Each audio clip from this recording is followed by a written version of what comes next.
According to some really smart people in Silicon Valley, AI is about to change everything. And while I actually agree with that sentiment, it doesn't really feel like it right now, at least for most people and in most contexts, right? Especially for STEM students. I mean, look, think about it like this. On one hand, it does some pretty cool stuff. But on the other hand, it also does some pretty misleading stuff, and it can be really difficult to tell which output is which. So unless you're an expert, sometimes you're just trusting it, and that's obviously not a good way to go for a STEM student, right? If you are blindly trusting AI, well, you're gonna be sacrificing your academic integrity as well as your critical thinking, and you might not even get the correct answer. So for the past couple of years, I have been thinking, this is essentially since ChatGPT came out, how can AI be used to assist in your studies? Not as a replacement, right? The goal here is not to replace your professor and teaching staff. Instead, it's to supplement your studies, to supercharge them, right? To think of AI like a supercharged study partner, in my opinion, is the best way to approach AI usage. And so in today's video, I'm going to show you how you can take your notes from lecture and you can upload them to a couple different AIs to actually accelerate the learning process and even the retention process for that information so you can do better on your exams. It's going to be pretty exciting. So let's go ahead and get to it. Now, before we get into the meat and potatoes of how this works, I want to very quickly discuss the ethical and legal implications of uploading copyrighted material to an AI. Just don't do it. And what I mean by this is don't take pictures with your phone of your textbook and then upload those to an AI, or just download images from websites online and upload those to AI, right? At best, it's an ethical problem.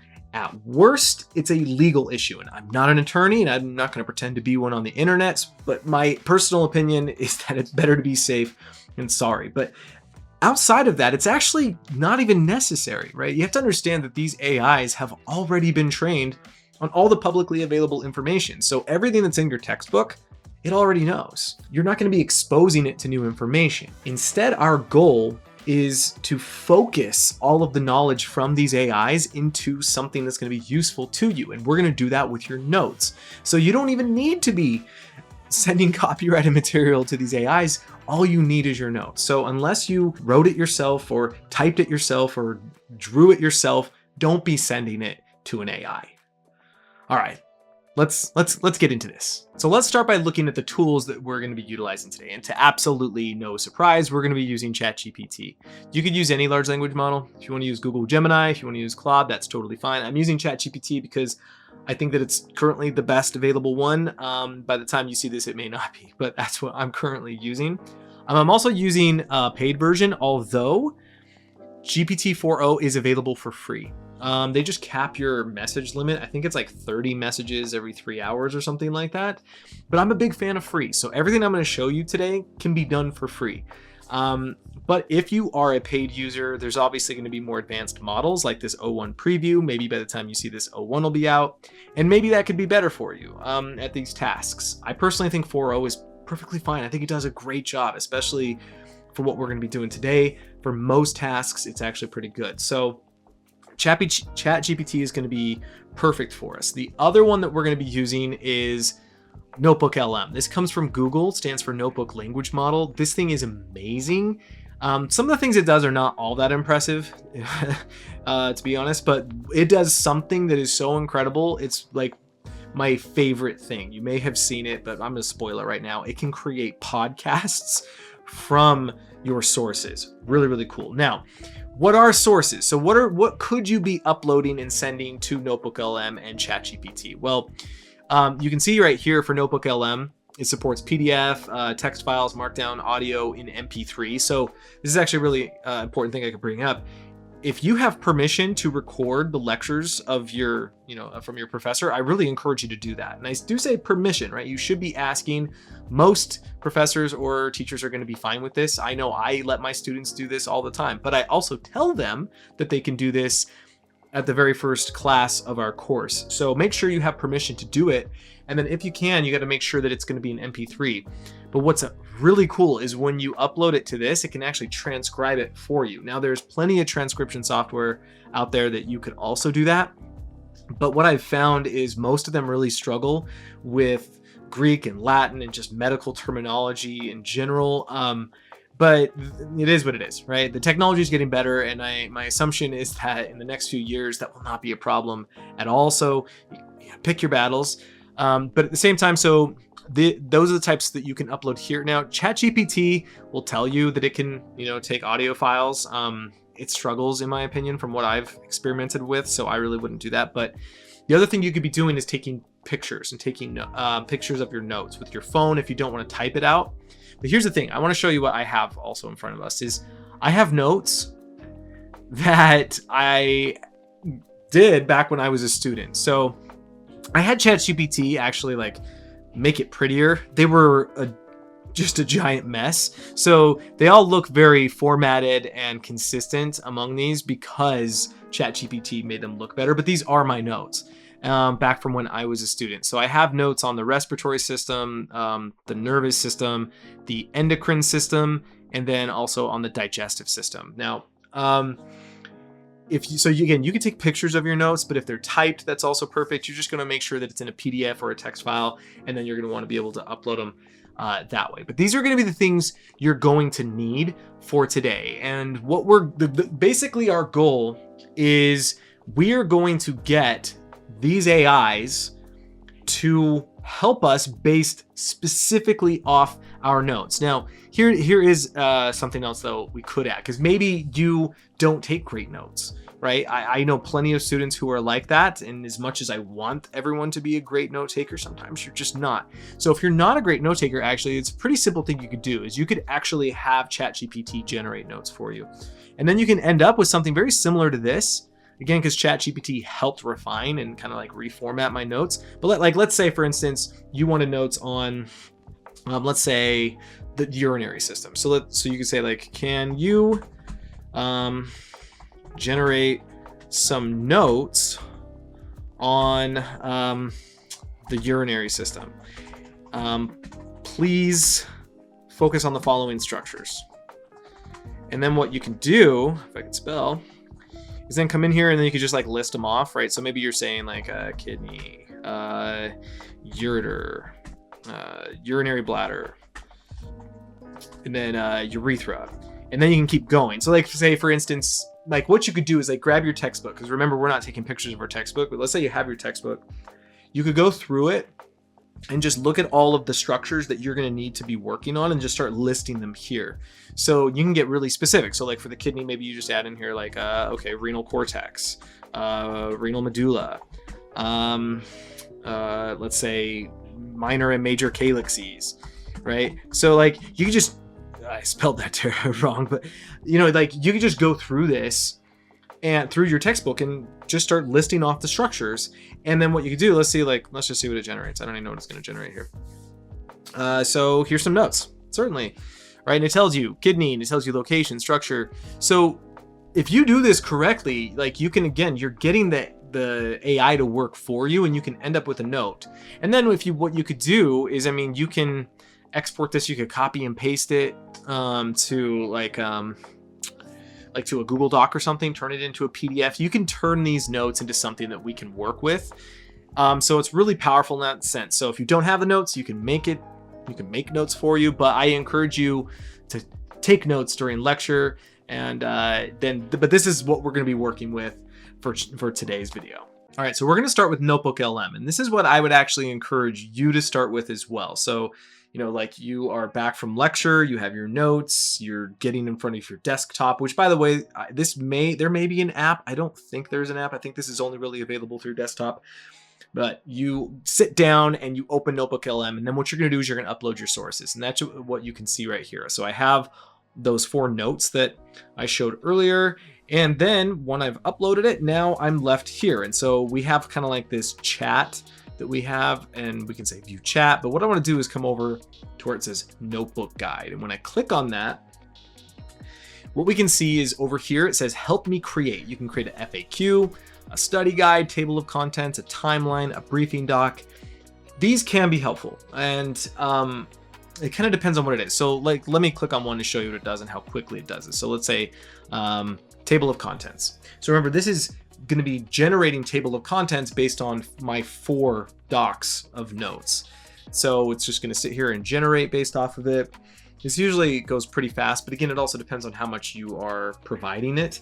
I've experimented with quite a bit, and this can actually, it can take a little bit of time when you are uploading like really long PDFs, just really long source files. So just be aware this can take a decent amount of time, but for us, it really didn't take too long. So what you'll see here says the human body systems overview, and it basically just kind of like assembles everything into one note, which again, so maybe that's useful or not. I'll leave that up to you as to whether or not you could have any use to it. But then what happens is it's now up here. So we have a new note is what we have. So then I'll come back to my notebook guide, and then I could do the same thing. I could generate all of these, right? So, but the one I'm really interested in is this deep dive conversation. And this is where we can generate a podcast. Now, what's really cool is they recently just updated this where you can now customize the conversation. So this is wild to begin with.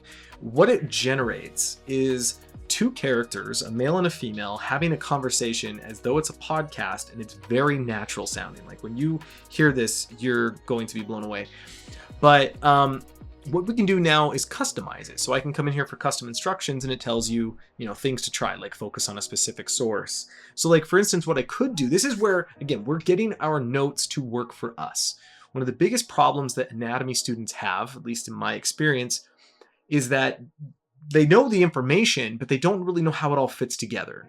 Or so, for instance, like they can memorize things, they can memorize all the structures, and they can even do the functions. But then if I were to ask a question about, how is the nervous system regulating this aspect of the digestive system, or the urinary system, or the reproductive system, they can start to get confused, right? When you start actually putting the pieces together and not just keeping them separated, it can get kind of confusing. And I also think this is one of the most useful things you can do to better understand your anatomy is once you've de-articulated it, once you have all the pieces, start seeing how they can fit together. Right? This is the power of anatomy. Anatomy is a classification science, so we classify things, but now that you have all the parts, now you can start, mixing and matching, and you can start seeing how things work together. And that's what you could do. So we could dictate an entire conversation based around that. So like, for example, maybe we want to say, I'd like you to focus on how the digestive and endocrine system work together.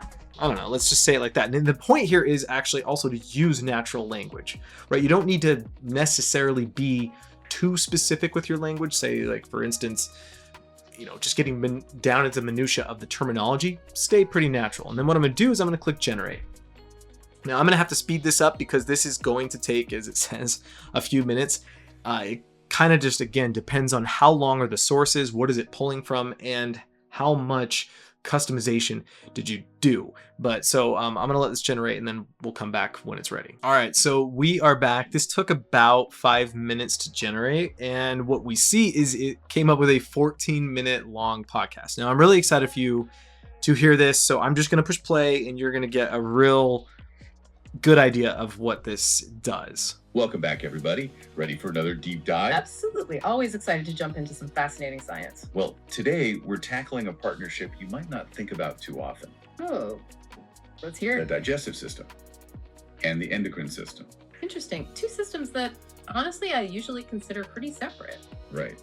But they're actually totally intertwined. We've got some in-depth medical text to guide us.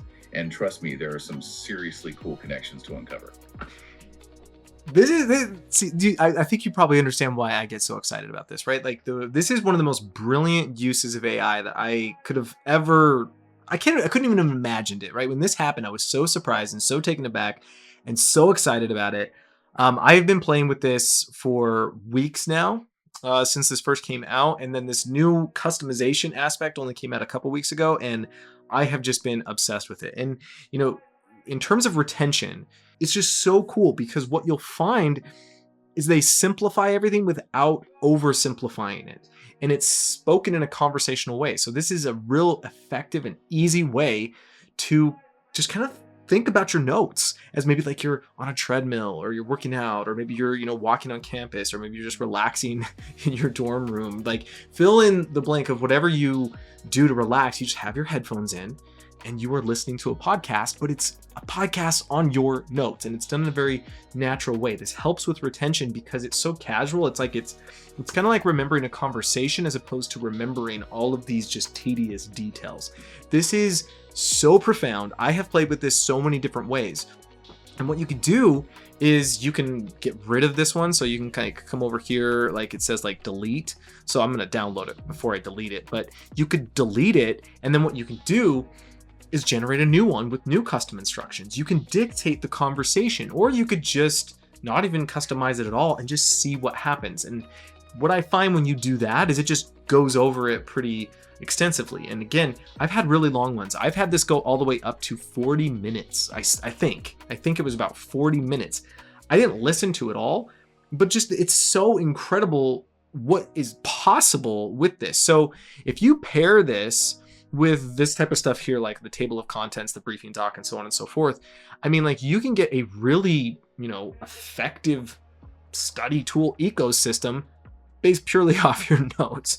But this is the feature I'm most excited for. Again, it's called the audio overview. This is so cool. All right, so let's now switch to ChatGPT. And you're gonna notice that I've uploaded the notes that we've had before. But here's what I'm not gonna do. I'm not just gonna press return. I'm not just going to say tell me about these notes, right? If you're treating ChatGPT like a glorified search engine, that is the worst possible way to utilize its power and knowledge. Instead, what we want to do is get ChatGPT to do things for us that it's difficult for a human to do. Now, granted, it's difficult for humans to explain things, but at the same time, you have professors, you have textbooks, you have platforms like Kenhub that's what we do. We specialize in explaining things really well. So instead, the goal with ChatGPT is to get it to do something that humans just struggle with. So to give you an idea of this, I have been assembling these prompts over the past couple of years. This is not like an exhaustive and extensive list. I'm not going to sit here and pretend like this is the greatest list ever, but I also have been working pretty hard on this because the idea that I've had is I want to get ChatGPT to do the most difficult things for humans and regarding learning. And to give you an idea of what I mean here, look at this, simple analogies maker. Use my notes to create straightforward analogies that relate anatomical concepts to common objects or experiences.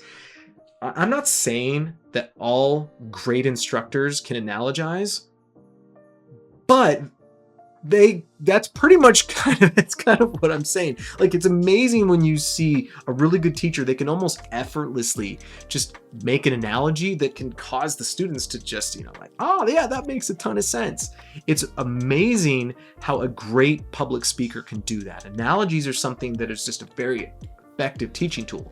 And it's also really difficult to do, at least to do at a really high and consistent level. I struggle with it like crazy. The analogies that I have in my lectures, I have practiced many times. It's not something I'm necessarily always coming up with on the spot, yet, ChatGPT can do that very, very quickly. It can have you developing mnemonics just right then and there. Telling stories or simplifying it, right? So craft a simple story or narrative using the key points from my lecture notes, right? Like if I had a student say hey, could you just tell me a story about, the urinary tubules? I mean, maybe I could do it, but I mean, that's really difficult. Yet ChatGPT is really good at that, right? I love this one. You are anatomy tour guide. You are a friendly tour guide inside the human body. Using my lecture notes as your map, lead me on a simple journey through different systems and organs, explaining their functions in clear everyday language. Look, this list has a long ways to go. I'm going to be making changes and edits to this likely for years to come, or who knows, maybe when AI just gets so intuitive I won't need to. And in fact, what we'll do is we'll copy and paste this and put it in the description for this video so you can get access to all of these and you can check it out for yourself. And I encourage you to play with it, right? Like, don't treat these as though they are perfected. If you want to change things here and there, or just even expand off of them, or just use them as inspiration, I really strongly encourage you to do that, because this is how you really start interacting with your notes. This is where you're getting a lot out of your notes. Again, platforms like Kenhub, textbook, what we do and what you really need. And I'm going to be showing you this in a second, and how you can use, ChatGPT alongside Kenhub, alongside your textbook. But what we do is we explain things. We give you the details. We use, our expertise to teach you something. ChatGPT shouldn't be teaching you as much as it should just be helping you. It should be doing things that are just really difficult for humans to do in a lot of contexts. And when you start, pairing this with the expert sources like Kenhub, I mean this because I have been experimenting with this with my students now for the past like 6 months. I've really been kind of like playing around with this in lectures. It's powerful. It's really powerful when you can use ChatGPT alongside. There's been plenty of times I pulled this up during a lecture, and it's just like, hey, let's play around with this. Like, let's work on this information, this topic. Let's try to figure this out in a really unique way that I just am not capable of doing right here, right now. It's powerful. It's really, really powerful. So again, we're gonna go ahead and copy and paste this and put it in the description below. So I encourage you to go ahead and check that out. But this is what we want to do. In fact, and let's just do one to kind of like show you. So let's do the simple analogies maker, right? Because analogies again are super challenging. Like these are really challenging to do. At least for me, it is. Maybe not for so much for other people. But I'm just gonna press return on this and some straightforward analogies. And what it's going to do is it's just going to very quickly do this, right? We have them for CNS versus PNS, neuron structure, synapse, gas exchange, and alveoli. Like, let's look at the trachea one. The trachea is like the trunk of a tree that splits into 2 main branches to supply air to each lung, similar to how a tree trunk splits into main branches. That's a very simple analogy, but it's also an accurate analogy. Let's see, diaphragm's role in breathing. Think of the diaphragm as a trampoline that moves down to create space in the lungs when you breathe in, then moves up to push air out when you exhale. Again, that's accurate. These are simple, but I have found over my teaching career that simple analogies are often the more powerful ones, right? They don't have to be the most creative analogy that anyone's ever heard. You just want something that people are going to be able to relate to. That is the secret. That is the key. And that is the kind of stuff that you want to get ChatGPT to do. And there's many different ways that you can do that. All right, so let's now take a look at how you can use AI alongside expertly sourced and vetted information like your textbook or the Kenhub platform. Because in my estimation, this is one of the most powerful ways to use AI because it's almost like you have this tutor right next to you. But again, like it's not a replacement for your teaching staff, but that doesn't mean it can't help and aid you and nudge you along in certain things in certain ways. So for instance, let's say like we're studying the abdomen, right? So let's say we're doing a study unit on the stomach. All right, so we're in the stomach. So again, like your textbook, Kenhub, we're built to teach you this information very effectively, right? So, I mean, you can see that everything is the learning objectives. We have videos, we have quizzes. Like you can see all this stuff that is going to help you. But let's say like you're reading an article or in your textbook, you're just reading the text and as you're going through it, maybe you just want a quick point of clarification on something. So thanks to the stomach, every human is technically capable of corroding metal. Maybe that's like, oh, that's interesting. Corroding metal, like how acidic does something need to be to corrode metal, right? So maybe you could like just jump over to ChatGPT and you could put that in there real quick, right? It's a really quick, small thing, but maybe also you just want something to be explained a little bit differently, right? Like I think about this all the time where sometimes I'm in the classroom and I'm explaining something and one of the students doesn't quite get it. So they raise their hand and I try to explain it again. And again, they're just not quite getting it. But then another student in the class will raise their hand and mention something that then gets it all to click. It's almost like it's like this team effort, right? Sometimes the way I'm saying it, despite being accurate, is not what that student needs to hear in that moment. And sometimes they just need a third party to come in. So what you could do is you could have ChatGPT rephrase things a little bit, right? Again, like everything we talked about previously is still valid. You could have it make analogies. You could have it make stories, summarize. You could have it do any of this stuff.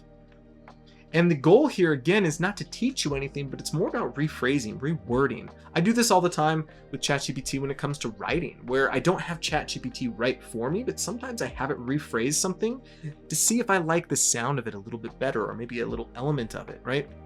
If you're doing this alongside this material, like think of it like as a companion, it's really powerful. It is really, really powerful because it's forcing you to rethink about the same information in a slightly different way. And then you'll come back to it and it's just going to make more sense. You're just like, if you have it tell you a story about the esophagus, duodenum, peritoneum, the liver, you're like putting it all together. You read the story, you have fun with it. Like, let's actually, why not? All right. Can you tell me a fun and exciting story about the digestive tract? Let's pretend we're a bolus traveling from end to end. I don't know. I'm literally coming up with this on the fly. I don't know. I don't think we're going to be able to read it all. I imagine this is probably going to be quite a long story. This is interesting. It even has like levels, like level 2, the stomach, land of acid and enzymes. This is awesome, right? So let's say you have this side by side and you're going through, you're reading it, and then you jump back to it and you get to this portion. You're like, you know what? This is making more sense, right? It's from the esophagus. Oh, the duodenum, right? Where it's placed. Like, you're able to piece all of this together because this is how the human brain works, right? We work with stories. Our brain is primed for stories, and this is just a really cool and effective way to use expert material that you don't have to worry about ChatGPT getting it right or wrong necessarily. You're really just looking to help, to aid.